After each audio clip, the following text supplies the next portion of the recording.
Welcome back to The Explainer. Today, we are immersing ourselves in a truly historical, deeply inspirational journey.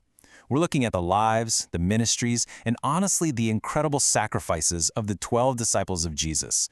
We're talking about a group of incredibly ordinary men, fishermen, tax collectors, skeptics, even revolutionaries, who were chosen to lay the foundation of a faith that would literally change the world forever.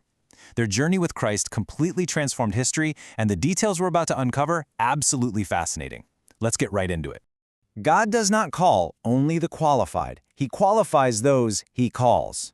Now there's a powerful truth in that quote, and it serves as the central theme of our explainer today.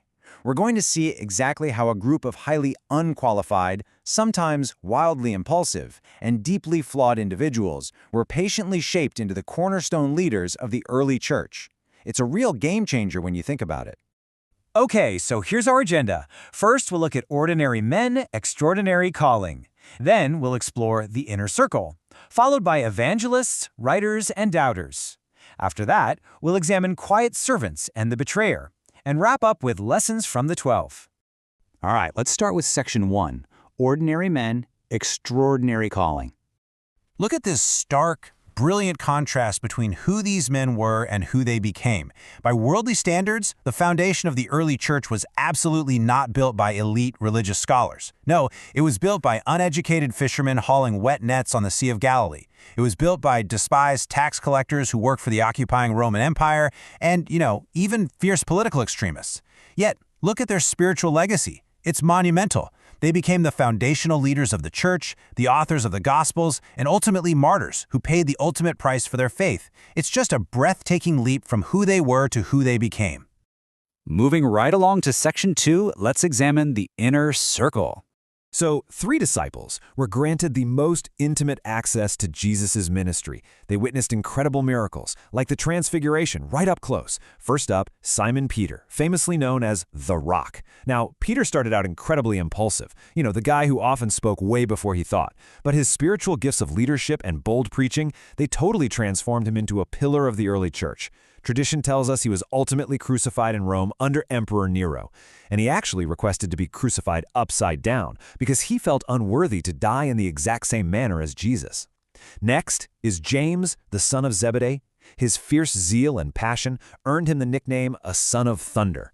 That intense courage led him to become the very first apostle to be martyred, executed by the sword by King Herod. And finally, John, the apostle of love. He utilized his profound gifts of revelation and teaching to pen 5 whole books of the New Testament, including Revelation. Now, unlike most of his peers, John actually survived a really harsh exile on the island of Patmos and died naturally at a very old age. That brings us to section 3, evangelists, writers, and doubters. And this brilliantly illustrates how vastly different personalities were united for a single global mission. Take Andrew. He was the quiet soul winner, always working behind the scenes to bring individuals to Jesus, eventually being crucified on an X-shaped cross in Greece. Then there's Philip. He was the practical thinker of the group, always asking the logical questions before his martyrdom in Asia Minor. Bartholomew, or Nathaniel, was praised by Jesus for his absolute integrity.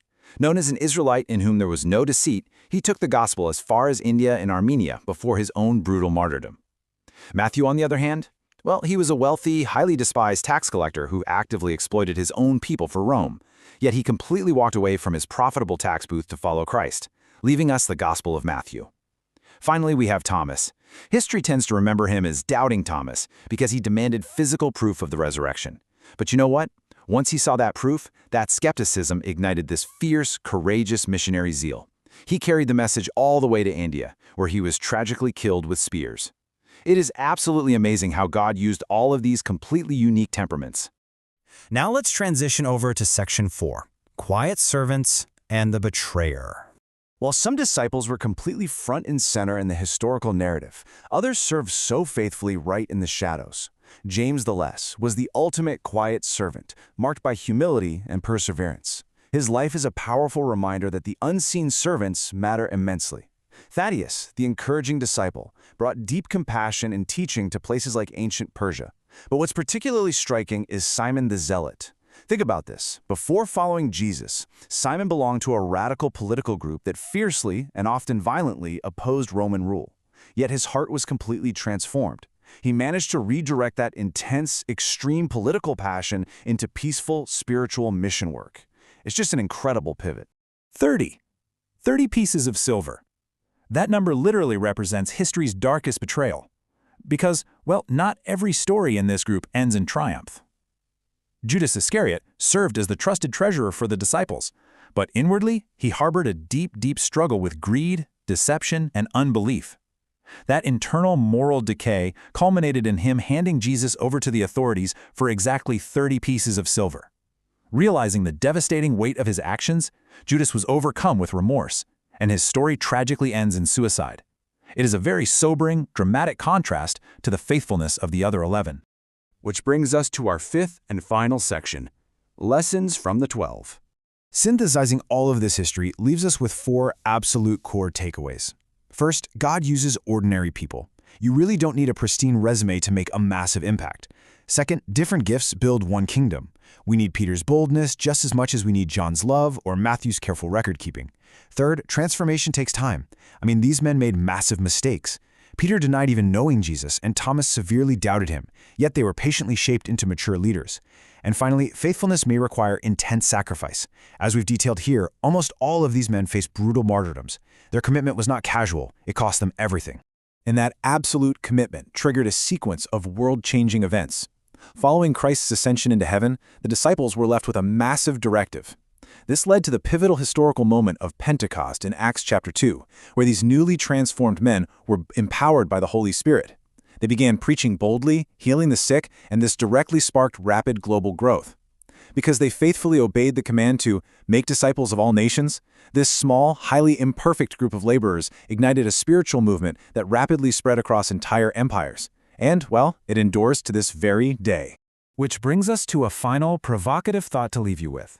If God can use ordinary fishermen, despised tax collectors, revolutionaries, and total skeptics to completely alter the course of human history, well, how might your unique gifts, your specific personality, and your distinct background be used today? Take a moment to really reflect on that. The story of the disciples isn't just ancient history, it's a blueprint for transformation. Thank you so much for joining me for this explainer, and as always, keep learning.